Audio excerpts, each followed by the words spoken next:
Brian Cain, welcome to the Mindset Advantage podcast. One of my favorite people on earth. I'm excited that we get a chance to jam today and really explore the mental game, mental performance master. We're going through your ABCs today. This is your content. I'm so excited to dive in and teach my listeners. Welcome back to the show.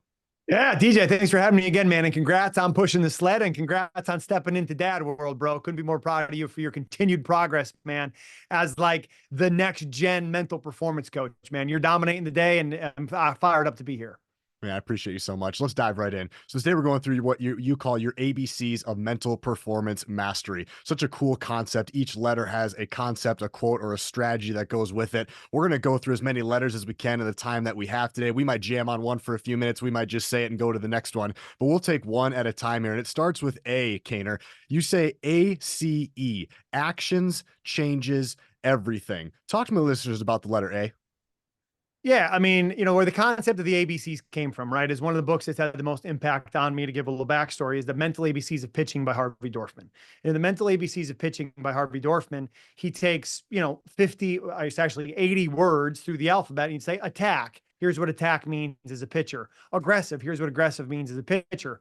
So, I created a podcast series on Mental Performance Daily where I went through and talked about all of these letters. So, when you talk about the ABCs of mental performance and talk about acting, ACE, acting changes everything, it reminds me of Jake Arrieta. And when Jake Arrieta was a pitcher at TCU, I was there. I was one of the first teams I ever consulted with in 2006. And it's funny how when you're with a team and you're kind of trying to read the room, right? Like you never know, are these guys into it? Are they not? What's their body language like? How engaged are they? And at the time in 2006, I would say, well, I didn't really think Arrieta was that engaged, but you can also misread people based off of, are they more stoic than others? Are they a little bit more reserved, whatever it is. So, I'm not sure he's that into it. He's a first team All-American, one of the best pitchers in college baseball, first round draft pick. Well, fast forward to 2014, I think it was, no, 2015, he's a Cy Young Award winner for the Cubs. And in 2016, they win a World Series. So after he wins the Cy Young in 2015, there's an article that comes out about him. And they're asking him about, his mental performance and things he does. And he goes, man, when I was at TCU all the way back in 2006, we brought in a sports psychologist. He had us lay down on the ground and go through visualization. And he's like, I thought it was kind of weird. But what I've realized over the course of time is that I visualize every day. And visualization is a form of my preparation. He goes, the other thing that resonated, I took away was ACE. Acting changes everything. And he goes, and when you play over 162 games and you step on the rubber, you're not going to be guaranteed to feel a certain way.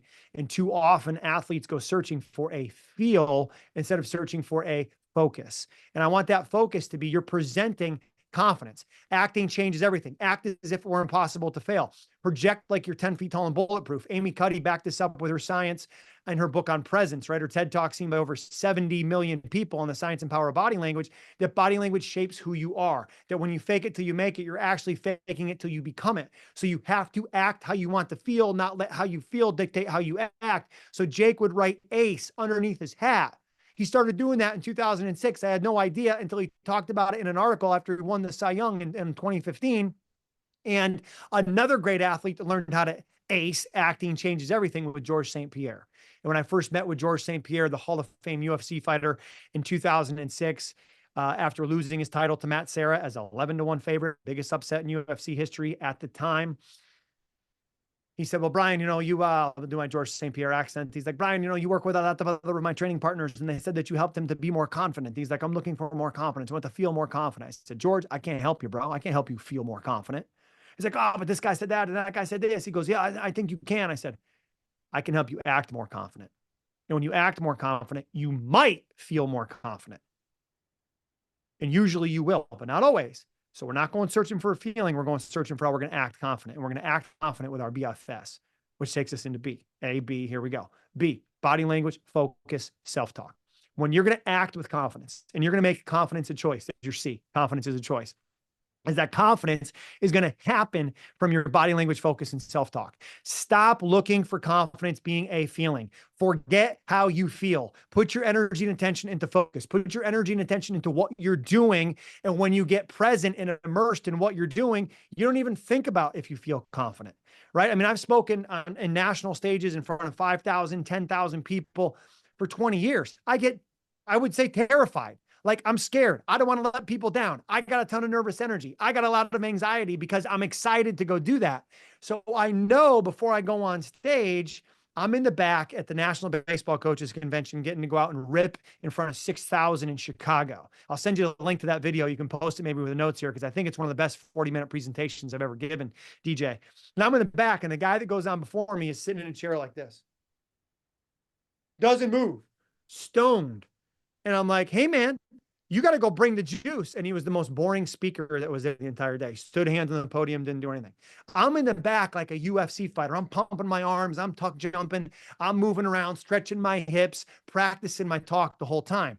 And I go ripping through the stage with a ton of energy, like being shot out of a cannon, and get after it, because here's, energy is your edge.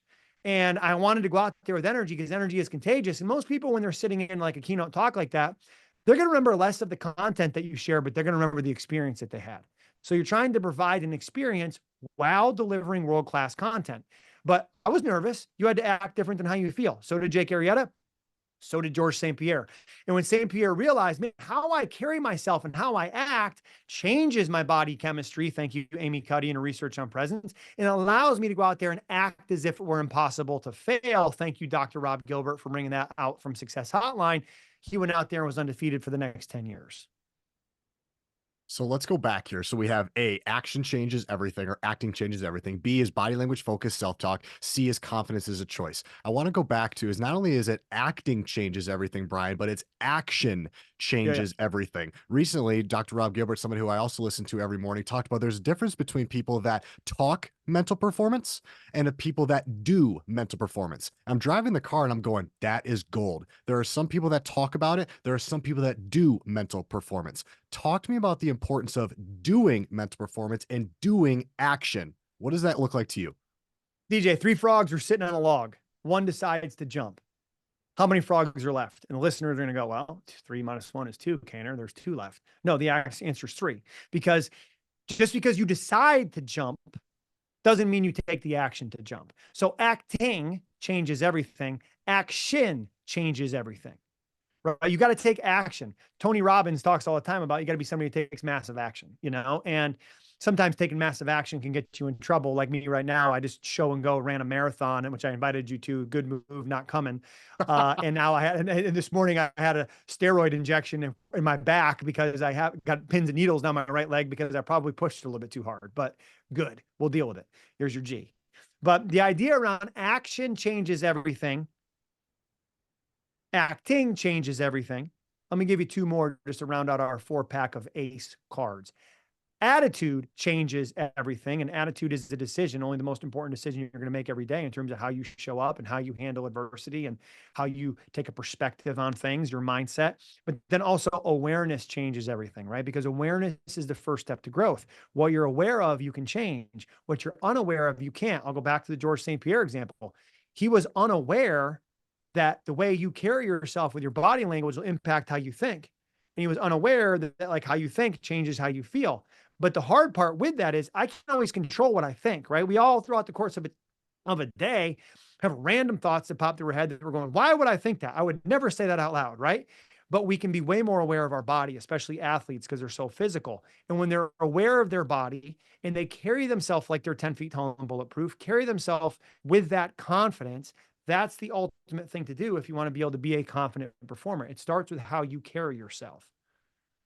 Action changes everything. A. B, body language focused self-talk. C, confidence is a choice. The D goes like this: do what you said you were going to do. When we were writing Push the Sled, I was looking into confidence, and I really wanted to dive into my 7th pillar. My 7th skill is unshakable self-confidence. And what I learned, Brian, is that the Latin word for confidence is confidore. And if you you look into that description, what is confidore? It means intense inner trust. I'd had a mutual friend on the show, Sean Casey. I said, man, what do you think about confidence, man? Like, what are your thoughts when somebody says they're not feeling confident? And he says they haven't been doing the work. They haven't prepared enough before they got into the cage or before they got onto the plate. And I said, well, how do you do it? He goes, it's intense inner trust. How do you build inner trust? You build trust by doing what you said you were going to do. And then he flipped it and he said, tell me about somebody that you trust in your life. I told him about him. He said, okay, tell me more. I trust them because they always show up. They're consistent and they do what they said they were going to do. Light bulb went off.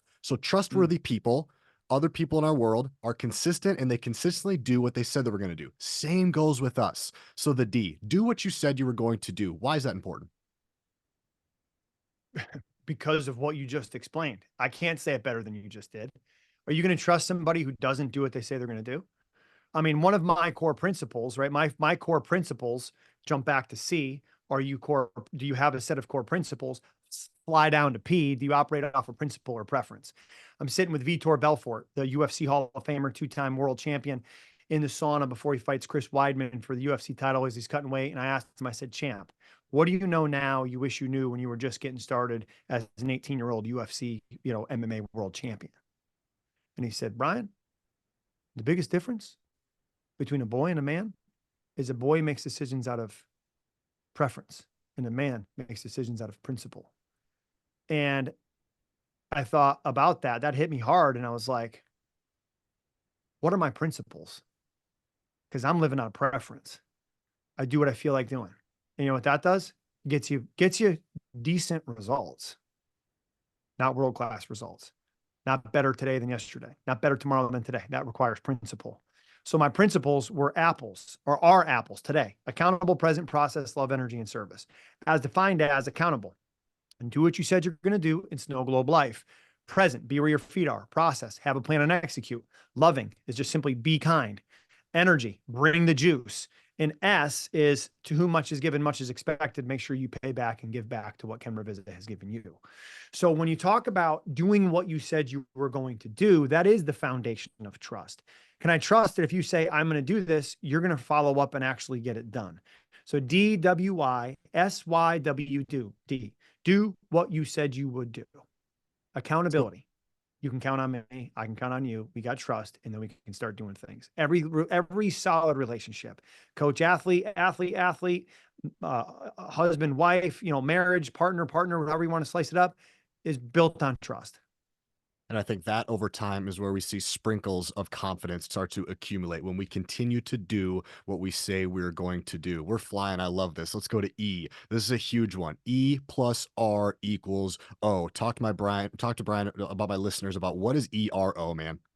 Yeah, well, I'm gonna slide another E in there because I mentioned it earlier, so I want to circle back with it for repetition. Is energy is your edge. Energy is contagious. The question is yours worth catching? And DJ, every time I get with you, your energy is contagious, man. You are the future of mental performance. I appreciate what you bring to my life, which you probably don't even know that you're doing. So E+R equals O. First, it's a concept I heard from Dr. Rob Gilbert on Success Hotline. I've been calling Success Hotline since March of 2006. So Ken Ravizza, Rob Gilbert, Brian Johnson, massive impact on my life. And I'd say just by sheer volume of 3 minutes a day since 2006, Gilbert has been the most. I get the most in-person time with Ken, Brian Johnson right there in terms of volume of listening to his philosopher's notes for 20 minutes a day, roughly since 2010, when I came across philosopher's notes, now heroic. And, I first heard Dr. Gilbert say E+R equals O, event plus response equals outcome. You are not responsible for the events that happen to you, the events that happen around you. You are responsible for how you choose to respond to those events. And how you respond to those events is going to impact the outcome of those events. I go back even further. Jack Canfield, author of Chicken Soup for the Soul. He wrote a book called The Success Principles. Highly recommend the book. It's short chapters on concepts that he teaches. Another book I recommend, similar to that, short concepts, right? Something you can read like a page or two a day and be able to put it down and pick it back up consistently. Paul Rabel, the Michael Jordan of lacrosse, his book, How Champions Think, or The Way of the Champion, one of those two. I get it confused with Bob Rotella's book. You'll have to look that up. But Paul Rabel, Rabil, his book, Short Chapters. And in there, he also talks about you can't control what goes in around you, only control how you respond to it. Another great book, Above the Line by Urban Meyer, right? In that, the former Ohio State football coach that won a national title there and at Florida, he talks about that being one of his most important meetings that he had. He's at Ohio State. He walks in at the program when he took them over. They weren't, the top 10 program every day that they are now. He walks in, first team meeting, draws a line across the board. And he says to the guys in the locker room, you've been here. I haven't. We know what it takes to win a championship. I'm not sure you do, because if you did, you would have done it already. There's only two types of behavior, men. Above the line, below the line. What are the behaviors that are above the line? They're going to help us to win. What are the behaviors that are below the line that are going to cause us to lose that you guys have seen? They start writing up on the board, green light markers for what's above the line, red light markers for what's below the line. And he comes back and goes, there it is. There's the winning behaviors we need more of. There's the losing behaviors we need less of. And that concept of above the line and below the line really references principle over preference. But I think it also references E+R=O, because there's events that are going to happen in your life. I blew a disc in my back. I had a friend that committed suicide. I have two sick children that are at home. All these things that happen, right? Like, that's life. No one is immune to life's challenges. Nobody. But how are you going to respond? That's the question. How are you going to respond to success? How are you going to respond to failure? Take the Major League Baseball playoffs, right? For wild card is going on recently. The Kansas City Royals go into Baltimore. They face the Orioles. I got the starting pitcher, Corbin Burns, for the Orioles, and I got the guy that got the base hit to score the RBI, Bobby Witt Jr. The Royals win 1-0. Royals come back and win 2-1 the next day. What's the question to Corbin Burns after a great start where he goes 8 innings and gives up 1 run? How are you going to respond moving forward? What's the message to Bobby Witt Jr., or the question to Bobby Witt Jr. after he gets the game-winning hit in the Royals' first playoff series in like 20 years, and now they're going on, and he's the face of the organization? How are you going to handle this? How are you going to respond? So it's the same question. How are you going to respond to the event? In Bobby's situation, very favorable, moving on. In Corbin's situation, favorable for what he can't control. He pitched phenomenal, but the team lost. How are we going to respond, right? So Bobby's response is, what am I doing getting ready to go play the Yankees? Corbin's response is, how am I getting ready to come home and be a dad in the offseason, going into arguably becoming the highest paid player in baseball this offseason in free agency, behind probably Ohtani and Trout. When I talk about E+R O with student athletes and team consulting, we break down the R, because the R is within our control. So I want to double down on the R, Brian. And when I talk about the R, it's kind of two choices. I can react or I can respond. When I respond, it's usually calm, cool, collected. It's not full of emotion. It's usually pre-designed. I know what I'm going to do, release routine, etc. When I react, it's usually a quick trigger. It's usually full of emotion. It's usually loud. It's usually something I'm going to regret. It's impulsive. Talk to me about the difference between reacting to something and responding to something. If you value that, R is the most important. The E is out of our control. So is the O. Yep. So let's get Yep. really good. Let's get really good with the R. Talk to me about what you think about react versus respond. Yeah, to me, it's very simple definition and clarification of the two. A reaction is an emotional response to an event, where a response is a calculated, intentional response to an event. A response can look emotional. Like, I can have a in control, intentional tirade that looks emotional, looks out of control, looks fired up, throwing things to try to get an impact out of the people that I'm with. But it's intentional. I always go back to the movie Miracle. Have you seen the movie Miracle, right? Herb Brooks comes in at some point, and I don't think it was a Ruzioni, and he's like, yeah, hey, is that ice bag on your knee? Your knee's a long way from a heart, you pansy, right? And then all of a sudden, now the locker room wants to fight Herb. They go out there and play great, and they win. And he goes walking out of the locker room after flipping over the table, right? And he says to his assistant, he goes, I hope that gets him going. And he was totally in control. It was totally calculated, but came across in a way that people might go, oh, he was out of control. He wasn't out of control. Just like a guy can walk into that locker room and not say anything, or walk in that locker room and be very passive and be like, hey, we're okay, guys. We got it. We're good. We're okay. That's out of control too, because you're not dealing with a hard reality that your team's underperforming and they need to wake up, and you better do something to get them woken up, or your Olympic dreams are going to crash. So being able to be in control of yourself, what I would call state management, right, ties back to our signal lights that we talk about in our coaches certification. So if you're a coach listening to this and you're interested in more mental performance, DJ is one of our top certified coaches, and Zach Sorensen with the Cincinnati Reds is one of our certified coaches. So there's elite mental performance coaches like you guys that are doing this. If you're a coach and interested, DJ, maybe we can link to that in the notes below here. But that's a lot of what we talk about is training your athletes on how to have the awareness of your signal lights to be in control, so you can be in control of your performance. You got to be in control of yourself before you can control your performance. And that requires responding versus I react, emotional reaction versus calculated response. Let's keep this thing going here. When you did this a year ago, Brian, on the Mental Performance Mastery podcast, I took notes. I actually have a notebook that's dedicated to Brian Cain mental performance. Everything that I've ever seen you do, whether it's the monthly calls, podcast, you have your own notebook, man. So I should have brought that and showed it to you. But it's full of your stuff, man. It's full of wisdom. So It's awesome. when I write all this stuff down, I put it in a Google Doc. I send it to the athletes that I'm working with. I say, "Hey, man, I want you to look. I want you guys to look through all these letters and just give me some feedback. I want you to circle which one resonates with you most. And keep in mind, you probably did 5 per letter, 26 letters. There's over 100 little statements and quotes. Interestingly enough, the most common piece of feedback that I got, every kid circled the same letter, and they circled letter F. I don't know why exactly. I know it's powerful, but this is what they circled, Brian. Failure is feedback. I kid Mm. you not, 5 to 7 kids all circled the same darn letter. Why is failure is feedback so important to those kids listening, and why is it so important to you? Well, it's important to me because it was important to Ken Revisit, my mentor, whose face I have tattooed on my chest, who is the creator of all things, at least in my world, most things, mental performance, right? So I'm carrying the torch as a soldier in Kenny's army. I mean, my identity that I have for my work is the Gen Jan in Kenny's army, the general and the janitor, the general leading the troops and supporting the troops, and the janitor cleaning the toilets to make sure that this field is left cleaner and better than when I found it. And he used to say in class all the time, failure, it's positive feedback. If you want to win all the time, that's easy. Quit playing Major League Baseball, go and roll with the junior college. They got less high standards than the NCAA, and you'll get some eligibility, even though you played pro, and you'll go get great results because you're a junior college. If that doesn't work out, go down and play JV.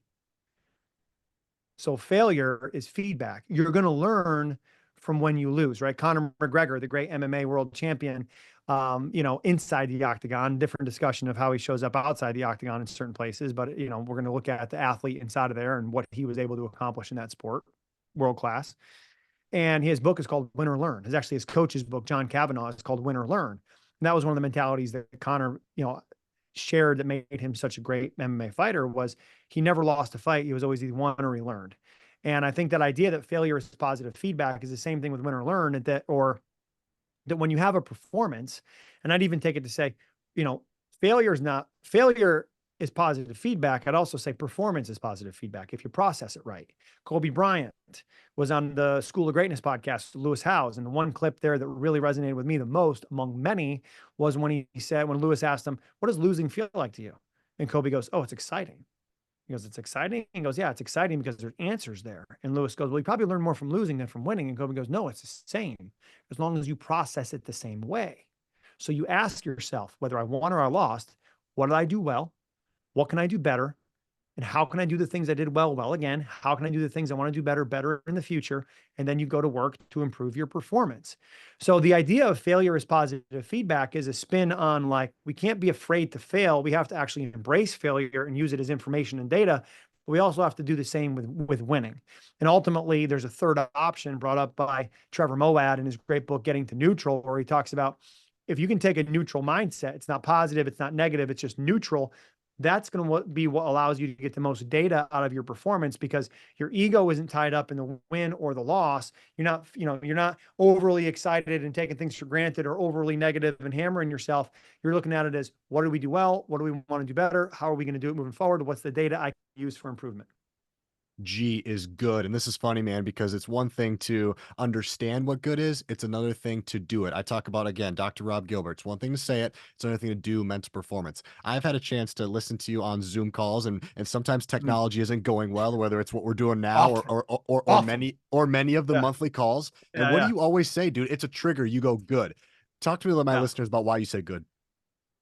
Well, it goes back to E+R equals O, right? It's the event. My technology's not working. The event. I got two sick kids this morning, and I got a right leg that's at sleep, and I got a cortisone shot earlier this morning, and I on a scale of 1 to 10 physically, 10 being I feel great, 1 being I feel terrible, I'm probably a 3. But you know what? Nobody cares.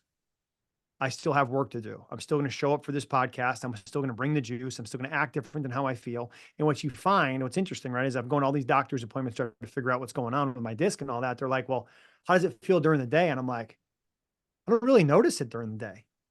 Like, "Well, what are you doing?" I go, "I'm coaching." I go, "And when I coach, I don't have time to feel how my right leg feels. It doesn't matter, because when I'm coaching, I'm thinking about my body." So when I hurt the most is when I'm in bed, when I get up in the morning, when I get done coaching, right? Like, it feels the best when I'm coaching. It feels pretty good when I'm with my kids. The problem with my kids is I'm picking them up and moving them around. They're 2 and 1 1/2, so it gets aggravated a little bit. But like when you're coaching and you're here, you're not thinking about that.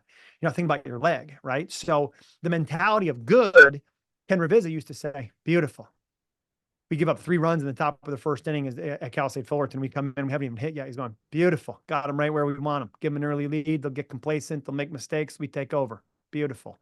So Ken was saying beautiful back in the early 2000s before Jocko was Jocko. He was still an active duty Navy SEAL. He wasn't doing the podcast. It's probably 20 years before that, 15 years before that. But Jocko Willink, the retired Navy SEAL commander who now runs Echelon Front, and one of his podcasts went viral, was just a clip on good, right? And he's saying everything that happens negative or could be challenging, he goes, I'm going to say good. And we're going to choose to end the complaining and focus on the solution. And Jason Selk, who wrote the book, I think a 10-minute toughness, good mental performance book, used to work with the Cardinals. He calls it RSF. Charlie Smith calls it RSF, relentless solution focus. And I think when you're getting into RSF and relentless solution focus, you have to just get past the problem. And a lot of times to get past the problem, you say good, because that stops it. And then you go looking at what we're going to do next, and that's something that I think is super powerful. And it's just at this point, I'm trained, right? Everything in life is a trainable skill. Your response to events is a trainable skill.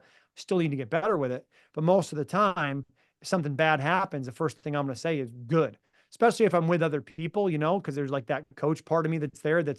I got to get better with that when I'm like by myself, instead of there being some adult language before I finally get to good. I still have about a 2 to 3 minute window, like where I'll kind of lose it and hammer myself and get frustrated like anybody else. And then finally I'll get to, all right, it is what it is. You're being an idiot here. Good. Move on. What's the solution? Move forward, We're on I. It's the start that stops most people. Yeah. I mean, if you want to be good at anything, you got to get started. And I think too often people get paralyzed by the size of the mountain thinking, oh, I got to do all of this. For example, one of my corporate coaching clients that I work with, I guess I'd call him a coach. He's a mental performance coach. You could call that corporate coaching, right? It's not athlete coaching, but coach coaching. So this mental performance coach, young, energetic, knowledgeable, great pedigree, been an athlete, been a coach, like going to be fantastic. Right. As we were talking about like where he's at in his career and what the next step is, it's like, oh, you got to make a lead generation, like a free course that when people come to your website, they can take. So they learn who you are, they get your content. And then once they get that content at the end of the free course, there's a call to action. And that call to action is, do they want to buy your book? Do they want to work with you one-on-one? And then from there, I start outlining like what the next year-long process looks like, saying, hey, here's the entire elephant. And they go, I don't know if I can do that because the task is too big, versus just going, hey man, your next step is a lead gen. And your next step in that is to come up with a framework for a 45-minute lead gen course. And that 45-minute lead gen course is going to be 5-minute intro into who you are and what the content is. And then 7 5-minute blocks of where you're teaching your best content. And then a 5-minute wrap up. Write that. Don't even think about recording it. Just write what that's going to be. And that makes the task much easier, right? It's no different than me saying, man, I got to go run. When I was training for a 100-mile race, it's like, I got to run a 100-mile week. Well, not really. It's going to be 7 10-mile days. And not really. It's going to be 5 miles a day twice in my AM routine and my PM routine. And I'm going to do that twice for 7 days to get to 70 miles. I just got to get out the door this morning and run for an hour. I can do that. So it's shrinking the task. It's like when I wrote my first book, Toilets, Bricks, Fish Hooks, and Pride, like I remember my mother passed away in August of 2010.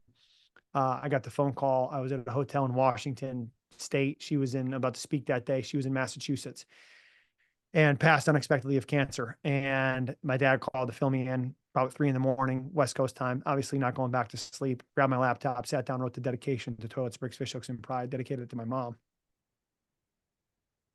And, thought, well, she always wanted me to write a book. How am I going to write a book? I'm not a writer. Like I don't consider myself a runner either. And I've done, 30 marathons and 100-miler. I don't consider myself a runner because I'm not fast, but I'm a runner who loves to run. I got to change the narrative on that. So with this idea about writing, say I'm not a writer, I've written 45 books, right? So that first book, I wrote the dedication and then I said, well, I guess I need to start writing this. And the next day, like 2 days later, I got a phone call from the National Softball Coaches Convention. This is August. And they said, we got a conference in December. Would you come to a pre-convention workshop for 4 hours? And I said, of course I can. Can I do it based off my book and sell my book? And they go, oh, we didn't know you had a book. I go, it'll be ready for then. I'm going to launch it at your event. And then 2 days later, I got a call from the National Baseball Coaches Convention to speak in front of, so it was like 2,000 and then 5,000 coaches. at the National Baseball Coaches Convention. I said, can I sell my book? Yes. So now the pressure was on. Now I had a deadline. And the difference between a dream and a goal is simply a deadline.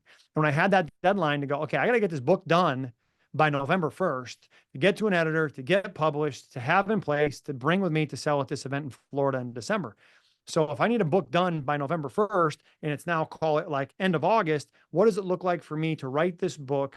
How long do I want it to be? What are the main content I want to get away? How much do I need to write and dedicate? Boom, block on my schedule. So I would wake up and I would write from 5 to 7 a.m., 7 days a week. And I did that for 2 months. Then I sent my book to the editor. We got the book back and I had a book. So the idea that it's the start that stops most people is, if you look at writing a book, that's a formidable task. If you look at writing the book outline, you can do that. And once you have the book outline, can I go write that bullet point on the outline? I can do that. Can I write for 2 hours a day? That's the time block. Some days I wrote for 20 minutes of that because I had writer's block and didn't know what to do, but I was committed to sitting at my computer, and whether that was research, whether that was, writing, whatever it was.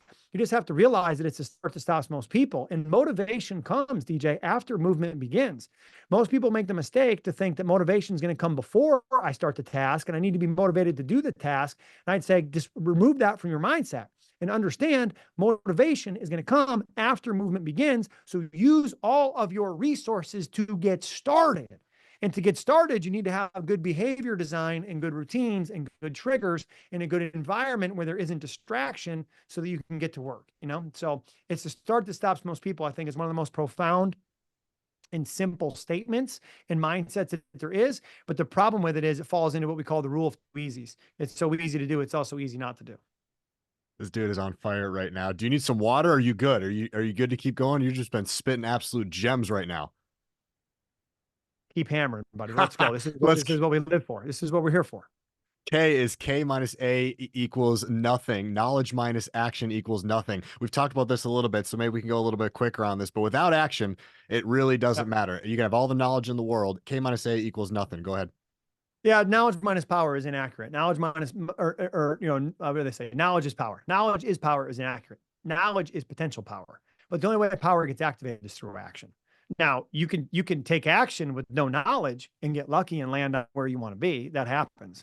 But you can also take knowledge, you can take action without knowledge and get further from where you want to be. And that's what put me on the path into mental performance, which you may or may not know is, a college baseball player at the University of Vermont. I was hyper motivated, and when they say, hey, you pitch with your legs, you got to run every day. And they meant like, you got to run like, 10 laps or something like that. I'm running 10 miles a day. Because I'm like, I want to be the best player here. I'm going to have to outwork everybody. So I did outwork everybody, but I outworked them doing distance running, which activated more slow twitch muscle fibers than fast twitch muscle fibers. And I did it at a obsessed rate. So I was injured a lot and fatigued a lot, and I performed terribly. So working hard doesn't work. You have to work at the right things.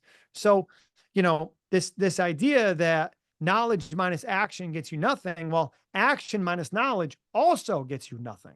And it can get you the worst results. Because if I want to go that way to improve performance, but I blindly don't know which direction I'm getting started in, and I go that way 100 miles an hour, hard, dedicated, obsessed, I'm just getting further from my goal. And when that really resonated for me, ironically, was I remember November of my senior year. I had picked up Heads Up Baseball July 4th, 2000 at a Barnes & Noble in Boston by Ken Revizza. I sent him an email. I said, hey, man, I love your book. I'm not going to play pro baseball. I'm a phys ed exercise science major. I want to come get a degree in the sport psychology. I want to be a coach.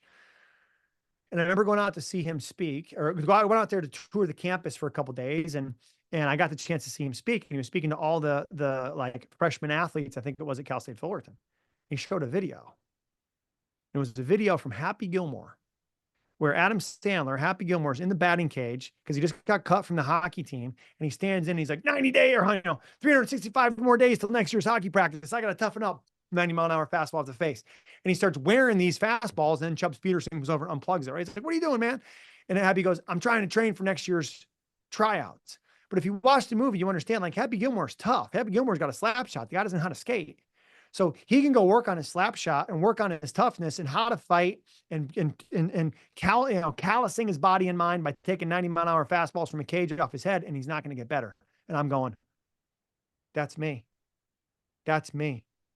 I'm running distance every day I'm doing drill work every day that may have nothing to do with what I need to do to improve mechanically. I'm doing drill work by grabbing Bob Bennett's book, The Art of Pitching, putting in the bullpen, going, okay, I can do that. No one's giving me direction, going, why are you doing this? So I got literally no direction. And a obsessed, hyper motivated, no directive, it can work out if you get lucky. Most of the time, it's not. You're going to be injured. I mean, look at what we're talking about today. You're going to be injured. It's like history repeats itself. You think I'd learn, slow learner. But that's part of it. So knowledge minus action gets you nothing, but action minus knowledge can also get you nothing and get you into trouble too. But ultimately, if I have to pick somebody who's got knowledge and no action, or a lot of action with little knowledge, I'm going to take the guy taking action all day long, right? It's ready, fire, fire, fire, fire, aim. Not ready, aim, aim, aim, aim, aim, never pull the trigger and fire. I'd even go as far to say fire, fire, fire, fire, ready, aim is the best approach. Let's go to M. You talk about mental bricks, the importance of mental bricks. What are mental bricks, Brian? Funny that you asked that, DJ. Mental bricks is a concept. I got these little foam bricks that I used to throw out in audiences when I would, I used to. I probably should bring them back. It's kind of a cool little toy. But I remember when I met with George St. Pierre to Exit Grill in Montreal months after he lost his fight to Matt Serra. And we were sitting there. My buddy Tom Murphy was one of his training partners who kind of coordinated that meeting and got us together. And I had a real brick, a real cinder brick. And I was asking George, man, tell me about what it's been like since you lost the fight. And I had painted the brick black and I had a silver Sharpie. And he's, things like, man, I let down my fans. I can't believe I lost this guy that I was supposed to beat. I was an 11-1 favorite. When you lose at that time, I lose half of my purse inside of the octagon. So I get paid half as much. I underestimated him. I shouldn't have done that. I feel like I'm not a pro. I shouldn't have done that. I lost my title. I'm writing down all these things on the brick. I hand him the brick across the table. I said, George, I want you to hold this up here for 30 seconds. Holds it. Puts it down, signs a bunch of autographs, comes back. I said, hold that for 3 minutes. Holds it. He's like, I'm going to hold it about a minute. He goes, you're going to hold it for 3 minutes? I said, no, you can put it down. I think the point's made. I said, could you hold that brick for 3 minutes? Yes. Could you hold it for 3 hours? He's like, probably not. Could you hold it for 3 days? Of course not. Could you hold it for 3 months? No chance. That's what you've been doing with the mental bricks from your loss to Matt Serra. As I go, physically, you don't experience it because you're not physically carrying a brick, but mentally you're carrying a brick, and it has the same emotional and mental and stress toll on you as if you're physically carrying this brick. So what the brick was, and I think as a mental performance coach, you're always looking for what's physical representation. I can have my athlete or the person I'm working with experiential education. So get a physical experience that relates to the concept I'm trying to teach. If I just talked to George about mental bricks, that sounds cool. But the fact that he's in a restaurant with all these people looking at him saying, wow, the champion's here, let's go get his autograph. And he's sitting there with a brick that has all the things he just said on it, holding it like this, it resonated differently. And then for spaced repetition, I said, gee, let's put this brick in your bag. And every day you go to the gym and you're walking up that 6th flight of stairs to TriStar Gym, you're going to feel this brick in your bag, but you're not able to take that brick out of there until you feel like you are ready to let go of that fight as you get ready to go fight Josh Koscheck in your next fight. Because the biggest thing he wanted to do, right, was I want to get back. I want to beat Matt Serra. I want to get my revenge. I want to get my belt back. The problem was he was fighting the #1 guy in the world at the time, ahead of him at that point, Josh Koscheck, and he had to fight Koscheck before he could get a return fight with Serra. So if he's focused on the Serra fight and doesn't go take care of business in the next one, he's not present because he's thinking about the title instead of what he needs to do today, prepare for the next fight. He ends up probably not becoming the guy that he is. So we had to release those mental bricks. And I just think that's an analogy for somebody going through a divorce, somebody that gets cut from a team, somebody whose career ends, someone who gets fired, right? Like, I've been in this mental performance game for a long time. I've gotten fired by a lot of clients who I really like and enjoy working with. And that's part of it. Sometimes you get fired because they go, hey man, you gave us everything that we need. You did a great job coaching. We got it. We want to put that money elsewhere. Fired. Other times you have a team that wins the national championship. And then they go, hey, we got it. We're good. Thanks. Fired. And other times it's maybe you don't perform quite as well because you missed something in working with that athlete. Right. But I'm not the mental performance coach. It's going to sit here and tell you, oh, I've done this and that and everything's great. It always works out. Like BS, man. I've gotten fired a lot. And if you're not getting fired a lot, you want to know why? Because you ain't doing the work and you ain't pushing the envelope to get enough clients and push the envelope to make a real difference. So if you play it safe all the time and, live in your little bubble, you ain't ever going to get fired. But if you're pushing the envelope to make a real difference and to be good and to say what needs to be said and to hold people accountable, sometimes people don't want to hear that. And it's going to be easier for them to get you out of there than to have to deal with the harsh reality of making changes.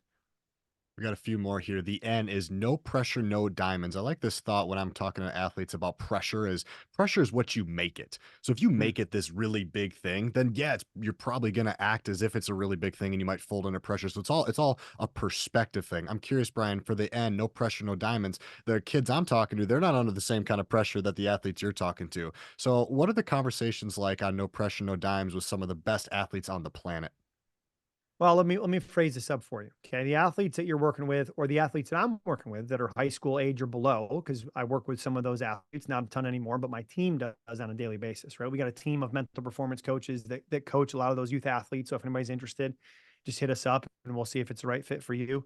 Um, but the 10-year-old Little League baseball player feels the same pressure that Bobby Witt Jr. does playing in a Major League Baseball postseason with the city of Kansas City on his back, because the 10-year-old doesn't have the experience, doesn't have the knowledge, doesn't have the training, doesn't have the development that Bobby Witt Jr. has. So they both experience pressure relative to where they're at and their personal experience and their personal skill set. So, you know, the idea around pressure is a privilege and no pressure, no diamonds, right? The first person I heard say no pressure, no diamonds was Robert Griffin, the quarterback at Baylor, who, you know, won the Heisman Trophy. And that was a t-shirt that he used to wear like the press conferences, which was this idea of no pressure, no diamonds, like I thrive under pressure. And then if you read the book, The Cubs Way by Tom Verducci, it's big on how like Joe Madden and Theo Epstein reversed the curse with the Chicago Cubs. And it talks about how the meeting that Joe Madden and Ken Ravizza, my mentor, they worked together since the late 70s when Madden was a hitting coach with the Angels and all the way through Madden's time in LA and then with Tampa and then with Chicago and back in LA. They had a meeting. Ken showed me this napkin, bro. It was legit. They scripted out like the motto for the year with the Cubs on a napkin at a steakhouse in Scottsdale during spring training. And if you search Chicago Cubs Joe Madden target, right? There's a target with an arrow through it. You can find this graphic and maybe link to it down here in the show notes. And it says here's six keys to a championship season. Number one was embrace the target. They were picked to be the favorites to win the World Series in Vegas. Like, let's embrace that. We're not going to shy away from that. But on the tip of the arrow, it said pressure is a privilege. Pressure means you're in the right place. Pressure means you're doing something you care about. Pressure means you're doing something big.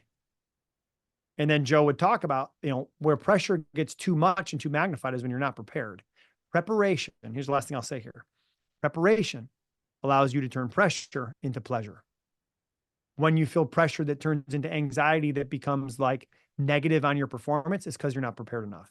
And most of the time, you're not prepared enough physically or mentally. And this is why we have careers, DJ, is that most athletes or the people listening to this probably don't know how to perform or prepare mentally at a level to allow you to go out there and have a significant edge and confidere, intense trust that your preparation has allowed you to get there. And that's what we teach in our certification is how do you as a coach, if you're listening to this, who wants to prepare your athletes to show up their best, what it means the most under the brightest lights, and turn pressure into a privilege for consistent performance and choose their response to the negative events that are guaranteed to happen. Welcome to athletics.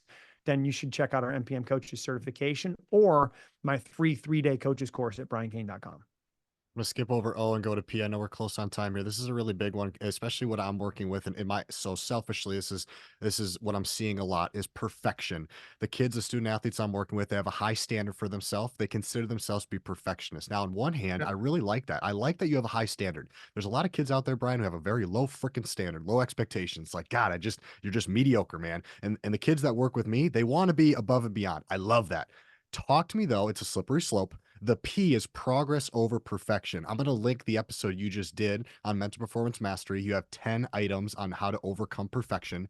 Maybe just now, could you pick one? What do you do when somebody comes to you and says, I'm a perfectionist? How do you overcome that? What's one strategy? Progress over perfection, right? Is like the perfectionist mentality is I don't make mistakes. Once I make a mistake, now I'm no good. I get the self-doubt. I've never made mistakes. And a lot of these pro athletes that I'm working with, they've never made mistakes before. So the perfection has not necessarily hurt them because they've been better than everybody. But there comes a point where progress becomes the goal. Can it be better today than yesterday, better tomorrow than today? And progress becomes the main driver of progress and process leading to production. So, the best athletes I've been around, they have perfectionist tendencies. They just work to get those tendencies to work for them versus against them. It's like a fire. A fire can heat you a meal, it can heat your house, but it can also burn your house down. So if you're not able to be in control of yourself and know how to use that fire appropriately with awareness, you're playing a dicey game, right? It's like the athletes that say, "Oh, I got to get pissed off to play well." And it's like, well, what if you got nothing to get pissed off about, bro? You're making $30 million a year and you're never going to have to work a day in your life and you've had great results and everything's great. Like, what are you pissed off about? He's like, yeah, I know I'm struggling to come up with something. What do you got for me? I'm like, I got to change a perspective that you don't have to be pissed off. You have to be competitive and you want to go out there and compete well. And Sean Casey, who you referenced earlier, is one of the, he's a 300 hitter in 10 years in Major League Baseball. If he had stayed, avoided the injury list a couple more years, he could be a Hall of Famer. And Case was the mayor, man. Case was ultra competitive, but he was like voted literally the nicest guy in baseball many years. So you don't have to be angry and pissed to play well. You do have to be really competitive. And a lot of times guys make the mistake to think I got to be angry and pissed to get competitive, which that can be a strategy that works. I understand that. But it's one of those things that it's just really hard to dial in all the time to get to that state instead of just going, no, I'm going to choose to be this person. I'm going to choose to bring my identity of competitive, aggressive, big body language, attacking. I'm going to bring that to the game instead of going out there and letting how I perform dictate how I show up. That's a recipe for disaster. BC, this has been awesome, man. 150 miles an hour. We got through almost 26 letters. I'm going to leave it here. So we have about 2 minutes. I want you to give me not a quote we've already done. Just give me something that you find yourself either saying a lot. Maybe it's a favorite quote of yours. Maybe it's a revisa. Just finish us off with just one more letter. I don't care if it's one we repeat or not, a letter we've repeated or not, but finish us off with one last little letter. P, push the sled. I'll give you a couple more, right? So execution over expectation. You got to execute versus getting into expectation of what you think it should be and just attack it for what it is. Compete over compare. Comparison is the thief of all joy. Athletes by nature are competitive, and part of that is a comparison against other people. But if you're looking at the wrong group, you're actually not going to grow and get better. That's what happened to me growing up in a small town. I was the best guy in my area, but it was a wrong comparison, right? It's like being the best snowboarder in Mexico. Who cares? So compete, don't compare. The other one I'll leave you with, and this has been a big one for me this year, is recommit versus recreate. And as a mental performance coach, we work to install habits and routines and processes and success checklists and calendars and habit share and an operating system essentially for high performance. And then athletes don't go out and they don't get their results. And they're like, well, that's not working. And then when you dig into it, you go like, well, you haven't been on habit share. You're not keeping your calendar. Your routine is getting blown up. Like you got to recommit to the fundamentals of elite performance instead of thinking you need to recreate yourself.